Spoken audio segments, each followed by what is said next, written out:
This episode is brought to you by the Clyfford Still Museum.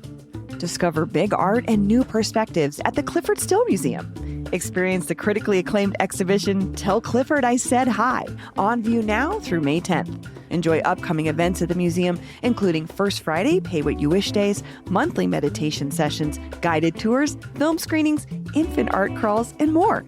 During your visit to the Still, find a world-class collection gifted to the city of Denver, award-winning architecture, and a welcoming place for everyone to relax and recharge.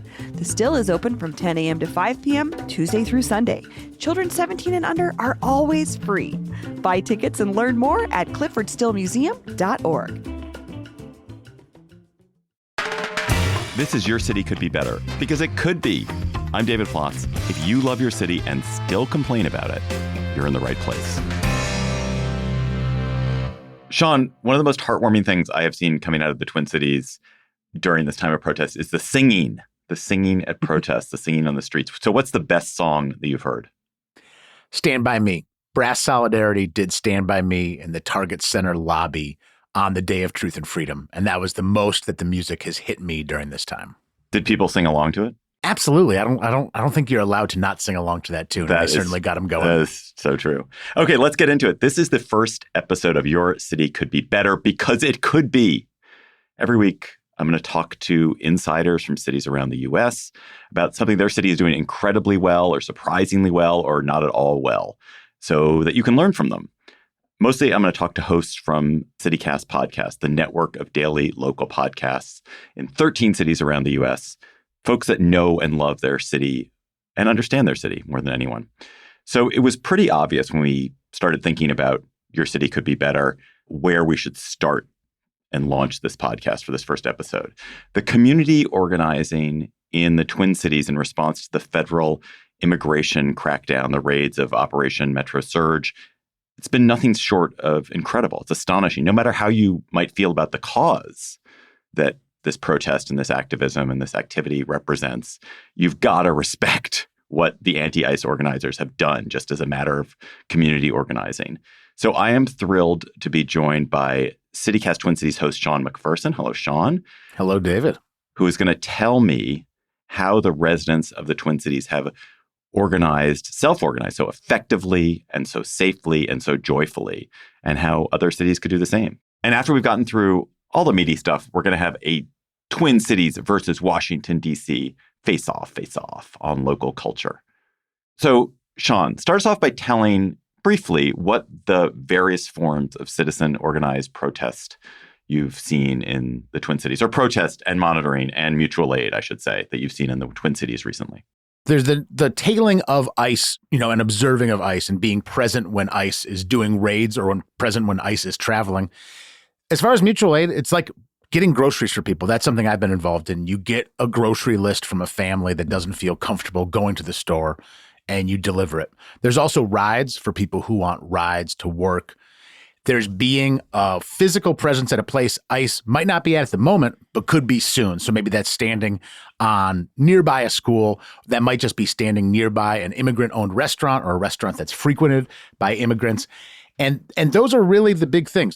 So I think what really struck me about this as it happened is not that it happened, it's that it happened so quickly. That you guys went from being a city that was just like doing the usual thing, going ice fishing, et cetera, to suddenly a really significant percentage of the population of the city is engaged in these activities.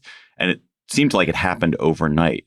How did that develop? Like, what was required for that to happen so quickly? I believe some of the reason it felt like it happened overnight is because whatever semblance of normalcy we had, we weren't all the way normal post-2020. When George Floyd was murdered in Minneapolis, there was already networks then. Those networks became really strong during that summer, but they didn't totally leave. A lot of people were still on some of these signal chats. Some of these people were also just used to putting that together. So there is a way to hop into action that wasn't a distant memory. It wasn't something your older sibling did. It was something that you did just a handful of years ago. And that network definitely involves new people and definitely involves new technologies, but it was within the Twin Cities skill set to call upon what was learned in 2020 and update it and make it appropriate for this moment in 2025 and 2026. Yeah. So let's talk specifically about how that happens. You already referenced Signal. How do people self-organize? What is the software? What is the equipment? Like, how is it that people actually know, okay, this is the family that I'm buying groceries for. This is the place where I'm going to stand on the street and look out for ICE potentially patrolling near my school. The three big ones technology-wise that I'm really aware of is Signal, which is an encrypted messaging format that is pretty familiar to a lot of people now, but it lets you communicate with someone without necessarily knowing their phone number and perhaps without having the amount of monitoring that might happen on a regular text message. There's also JotForm. Have you ever heard of JotForm, David? I have heard of it. I feel like that's like for getting snacks to the kids' soccer thing. Okay, yes, that is actually very accurate because JotForm is what you sign up for if you're part of the St. Paul Public Schools community and you can help. The first thing you do is fill out this JotForm. JotForms are really frequently being used to vet people to then join Signal groups. So you might be on this JotForm identifying how you're connected to this community, how you're connected to St. Paul Public Schools. Are you a parent? Are you an administrator? Are you just connected to the community in a way where you want to help? And the information you provide gives organizers the ability to vet you to partially figure out like, okay, no, you are not pretending to be a member of this community. You are a member of this community. So that's what I'm seeing JotForm used for. The other one everybody's familiar with, Google Docs. But I'm finding Google Docs that goes, this is where actions are happening. This is what to be aware of. But the big thing, David, is Signal. You get on the Signal groups through actually knowing people or through JotForms, and then the communication happens primarily on Signal. And those are being vetted how? So you just talked about the JotForm, so you'd fill something out, but you fill it out and you say, I'm Sean McPherson, I am a parent of X at this school. And then does someone go literally check out, does Sean McPherson exist? Is he a parent at the school? That's my impression. I have been vetted, but I have not done anything reporting wise on how that vetting is being done. What I think is frankly happening is a fair amount of Google searches, Facebook searches to sort of substantiate, oh, this is a person whose name has appeared before, or there's a person who's on a family directory. And one reason vetting is important, David, because like there are people trying to infiltrate some of these groups, but this is not, they're not trying to substantiate hundreds of thousands of people. You are generally in Signal groups with sub 100 people. It's a small network. This is, okay. I'm not on like the Revolution Signal. I'm on like the St. Paul Signal. And I'm also on a couple grocery delivery signals, but none of these have hundreds of people on them. They all have, in my experience, max 100.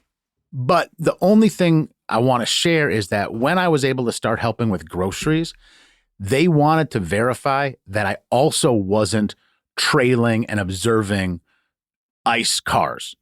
Because, and this took me a minute to understand, but if I'm going to be going and delivering groceries to somebody's home, and that's somebody who doesn't feel comfortable leaving their home, you would hate for the car that's bringing those groceries to have a license plate that is already known as someone who is out tailing ICE. Just to be clear, the reasons I'm not tailing ICE is because that ain't for me. And one thing that's been wonderful about this moment is that you figure out what works for you, what is safe for you and for your family and for your schedule and for your job. Groceries works for me.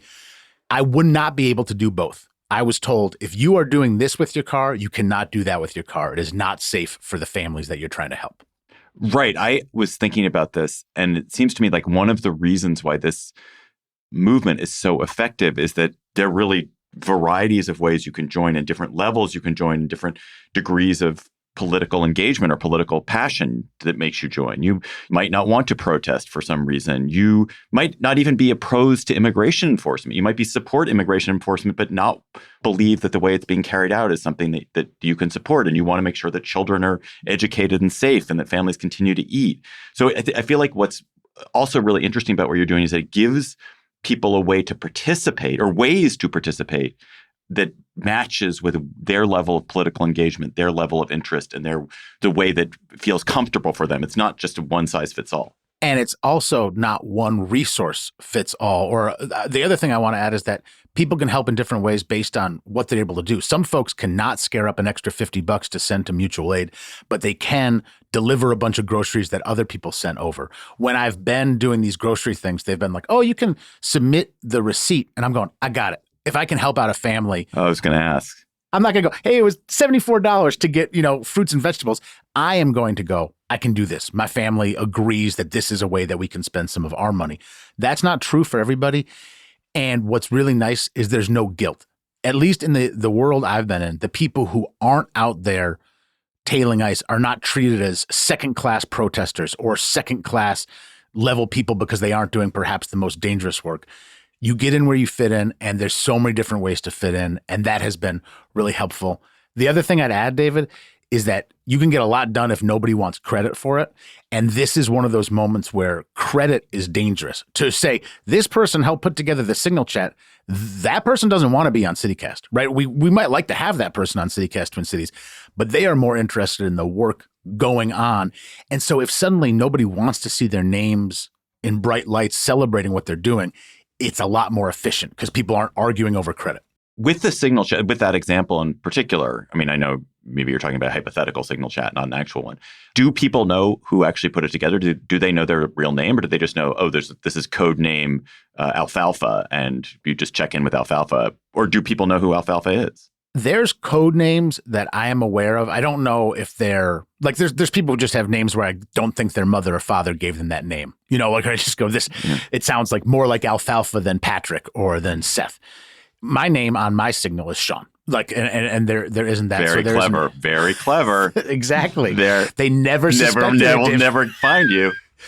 Adam Serwork from The Atlantic came here for a week, and he was embedded with people where the whole time he was traveling, he didn't know their names. They were doing some very serious tailing of ice with some information about where they thought ice would be. I am not privy to those Signal chats, and I think on those Signal chats, there is much more desire for code names. I don't think they have to run as tight a ship for grocery delivery. Is there any way in which grocery delivery is afoul of the law? Can't imagine it is. No, and this is something I've thought about. I don't know that there is that much value to be found to infiltrate the Signal chats that I am privy to. There is not some level of technique or of organizing that were Border Czar Tom Homan to be in on the chat would suddenly give him the keys to crack this thing. Right. I actually think that one of the big values of Signal is just it's clear that the people who are in the chat volunteer to think that this is the right thing to do. So nobody goes, this is dumb. Why are you delivering groceries? Nobody says, you leftist idiots. It just sort of, it more gives you a little circle of camaraderie and safety in those instances, like groceries. There's nothing proprietary or dangerous about what's happening, except we don't want folks' addresses and phone numbers. Those are shared with me individually, but you don't want that on there. That's the one, that's not illegal, but that's the one information that I don't think you'd want shared publicly. So there was a great episode you guys did the other day that I was listening to, and it was about, part of it was about one of these groups that was patrolling around a school, and they had been wearing bright yellow safety vests, and I think they were switching to pink vests, even with maybe sort of writing on it.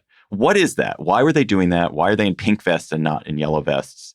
And can you just join them? Can I just go up and join them? I mean, I think based on what you've said, no, that would be a vetting process.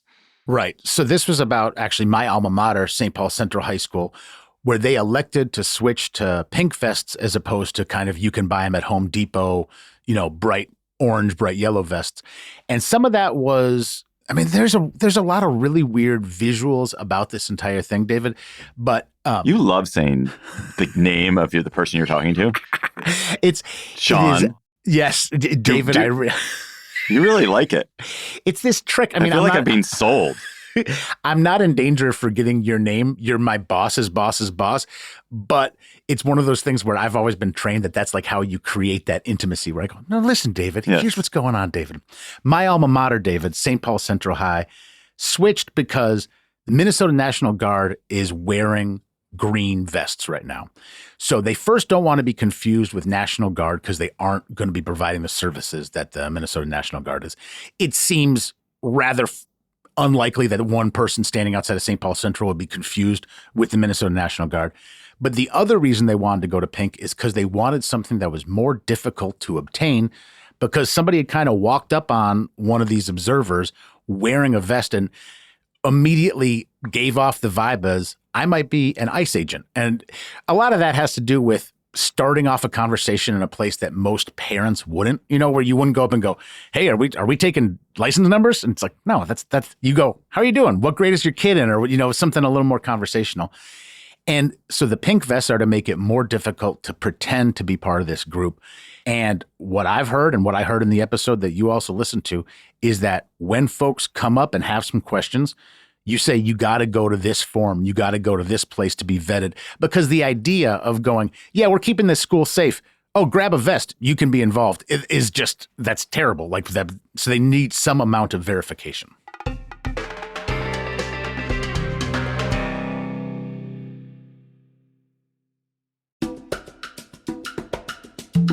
This episode is brought to you by Denver Health.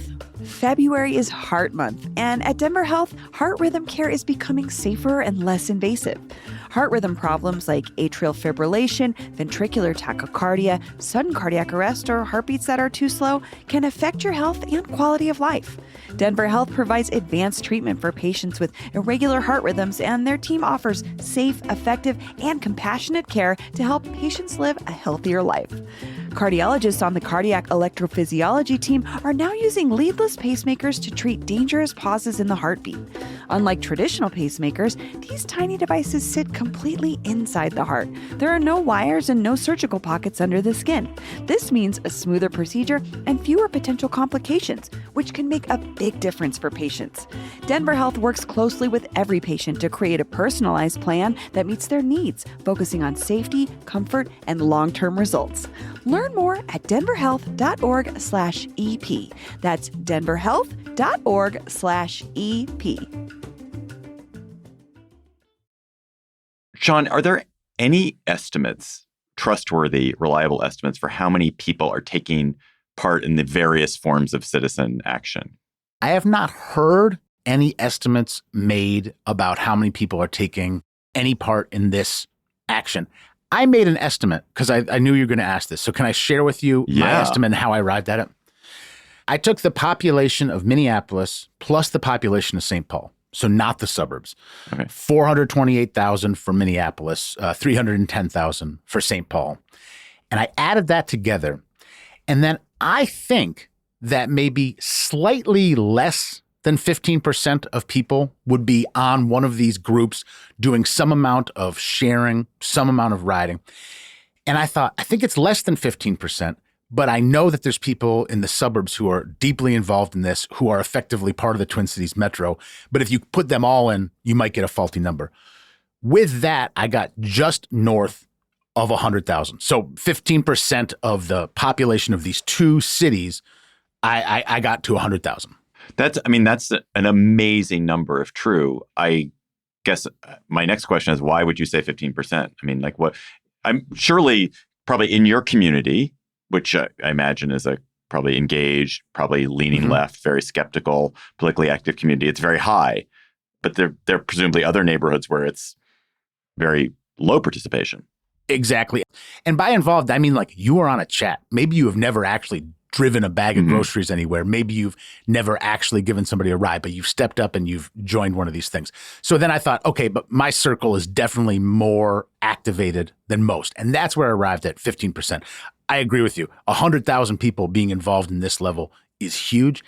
Being here, it seems plausible. And I like my circle's bigger. My circle's more active, but it seems plausible for the general population.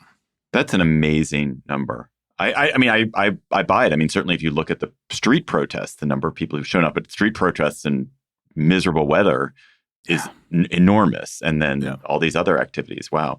So there are parts of what I've seen done in the Twin Cities that make me feel uncomfortable. Some of the tailing of ICE agents, not necessarily because I think it's wrong, but because I think we've already seen 2 tragic deaths. You can't blame the people who are doing the observing of ICE for the deaths, but it's clearly a volatile situation. And the closer you get, the more physically proximate you get, the chances of a volatile situation seem higher. I think there are these street blockades and barricades that you guys have talked about on CityCast Twin Cities. That would make me uncomfortable if I were a person living in Minneapolis or the Twin Cities. Even the kind of abuse and I use that word intentionally, the abuse of ICE agents not allowing them to eat at a restaurant or making loud noises outside the hotels that would make me uncomfortable if I were living there. Who's doing the activities that are more disruptive and provocative and dangerous? And is that a different demographic of people than the people who are delivering groceries? I would imagine there's some people who are in both circles. There's and maybe not to a person, but there's families where they are probably both involved in protests that might not sit right with you and might not sit right with many people who are also doing things that we might all agree on, like delivering groceries. I don't know the demographics of the folks doing the more adventurous, risky, and potentially illegal protests, things about creating a lot of loud noise overnight at hotels that ICE agents are suspected of sleeping at and things like that. The demographic-wise, I don't know. I assume they're younger and more courageous than me. To be perfectly honest with you, is my default. What I do think is that I hope the thing that frustrates you the most is people being killed, and that then some people take actions after that might not sit right with you, might not sit right with me. But I think if there's no contest, the most frustrating thing that happened is not playing drums overnight at a hotel, no matter how we feel about that particular drum performance. Right. And again, just going back to the point we were talking about earlier, I think what is so effective about this whole movement is that it does allow these people to slot in where they are comfortable. So that Absolutely. It doesn't matter whether I think that is right or wrong. If there's a way I can participate and help people in a way that feels valuable to me as a member of the community, there's a way for me to do it. Yep. So I want to kind of bring us home around a point that you made to me.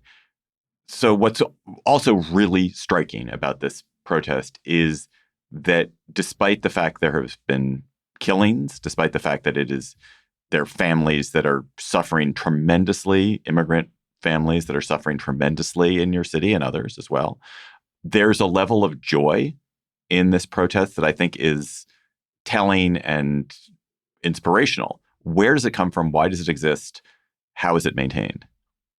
I think there's a tactical value to joy because I think people come back for it. So you go and have a good time at a protest and you sing along to Stand By Me.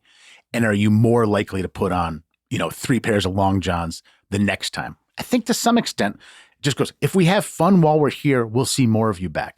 So there's a tactical value to it. There is also, it's steadying when everyone is singing, when a lot of people are singing, even if you aren't singing, it does truly create some feeling of unity that I think lasts longer than the event. And I do not believe that people want to be associated with evil things. Now, I want to be clear. I don't think immigration enforcement writ large is evil, period. Like that is not where I sit personally.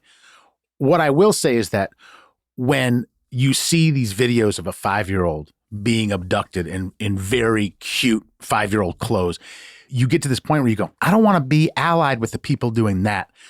And suddenly, if the other side is not only not doing that, but they're singing and there's art and there's these moments, I think as a human, you start to go, I don't feel good about what's happening over here. And I feel uniquely good about what's happening. So I think there's a tactical value. And I think there's just, let's appeal to people's humanity, which is to not do terrible things to 5-year-olds, but rather to sing songs and be in community. So what can listeners who don't live in the Twin Cities take away from this conversation, from the experience of the Twin Cities, that they can use to make their own city better? I believe that there's nothing stopping folks in any city from being on a Signal chat right now with their neighbors with no clearly articulated purpose. I was on a Signal chat about basketball. There's no problem with being on that technology and being with a group of people you're close to geographically and waiting for the purpose to show up. And there is a value to that, whether you ever have an emergency or not. That is an amazing insight. I am not on a Signal chat. I mean, I'm on a community listserv, but I like the idea of that as an action item. Hey, listeners, do that. Start setting up Signal chats. Yeah, and it doesn't have to be nearly as moderated and controlled as it might need to be in a crisis. But that also means you understand the technology. You know what noise your phone makes when you get a Signal message as opposed to a regular text message. So I think that's of value. And I think also trying to get as clear as possible information about how your mayor, your governor, your city council people, your aldermen, whatever it may be, will respond. Because when they announce how they will respond, that will force them to at least have something to honor. Because I think the Twin Cities, some of our leaders got caught back-footed, where even though we thought this was coming, they hadn't been out front about what they planned to do when it did come. And I'm hoping this doesn't exist in other cities. But if it does, I'm hoping future cities have their leaders, business leaders, city leaders, on the record to some extent about how they plan to respond.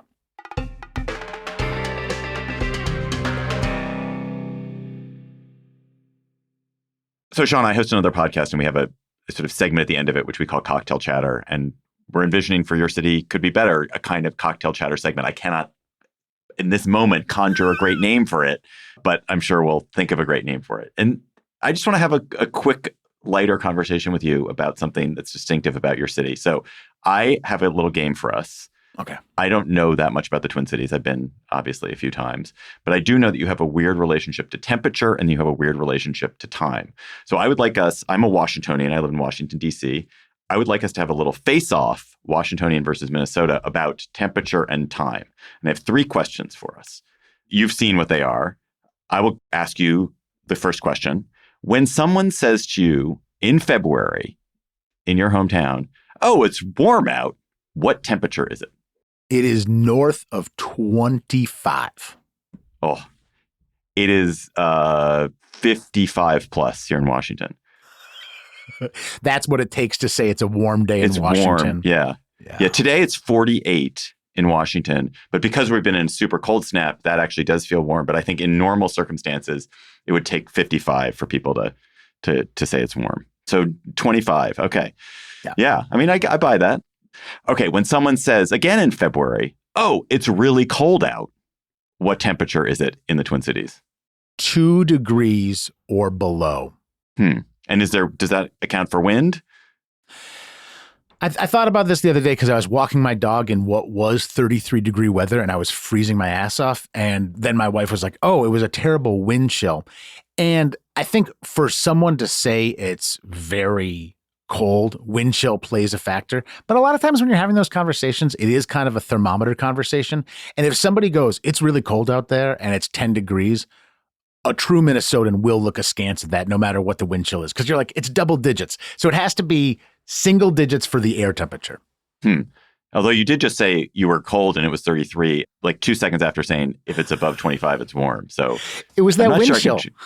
It was the wind chill. In DC, it's like you're saying it's really cold, it's sub-freezing. Really cold is sub-freezing. So again, about a 30-degree gap. It seems like that's the gap in strength. It's 30 degrees. 30 degrees between us and our nation's capital. Okay. Now we're going to switch to time and manners.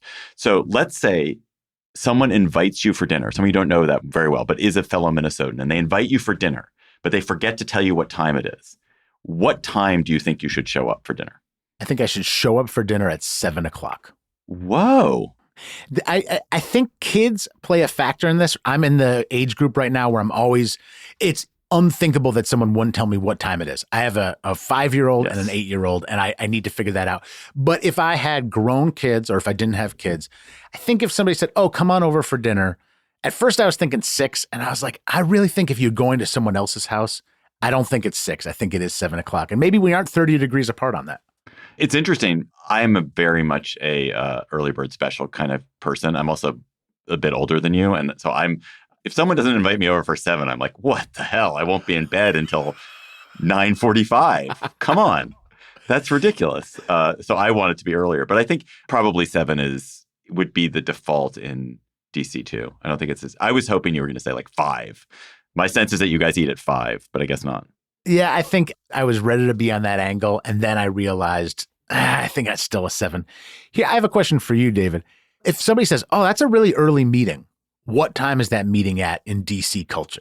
In DC culture, I'm trying to. So right now, I work with all these people who are on more Western time zones to me. So it's slightly different. I'm trying to imagine a really early meeting. Anything before 9. Anything before 9. I think Minnesotans meet early. I actually, in the previous segment, I really think we're pretty organized people. I think that's part of another thing that helps us at this moment. Good note. Like, I think we're well organized in general. If you go, oh, it's a really early meeting, and then you go, it's at 8 o'clock, someone will go, what's wrong with 8 o'clock? I don't think 8 o'clock quite hits the, oh my God, that's an early meeting. Right. That's got to be 7:30 or 7 in the Twin Cities. You know, that's interesting though, but because you're in the Midwest, you're used to working. Probably you work a lot with people who are east of you. And so a 9 o'clock East Coast time is an 8 o'clock Twin Cities time. And I can imagine there are lots of meetings that are sort of structured like that, I would guess. I think that happens a lot. And I think some of this is sort of pre-internet experience, but I think that does happen. Also, the Twin Cities and Midwest in general, we're blessed with spectacular TV scheduling. I can't believe that you watch Saturday Night Live at 11:30 or that isn't local news? I don't watch it. Yeah. Okay. Yeah. Because it's at 11:30. It's ridiculous. Yeah. We have the best TV setup for watching sports for everything because we're right in the middle. Oh, nice. Sean McPherson, thank you so much for helping me invent Your City Could Be Better. Absolutely. Thank you.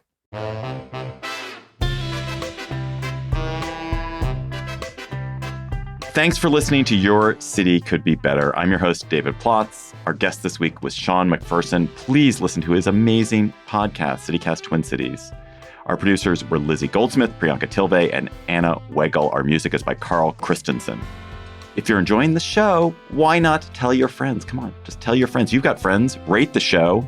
Leave us a review wherever you get your podcasts. We will be back next week with another conversation about how your city could be better.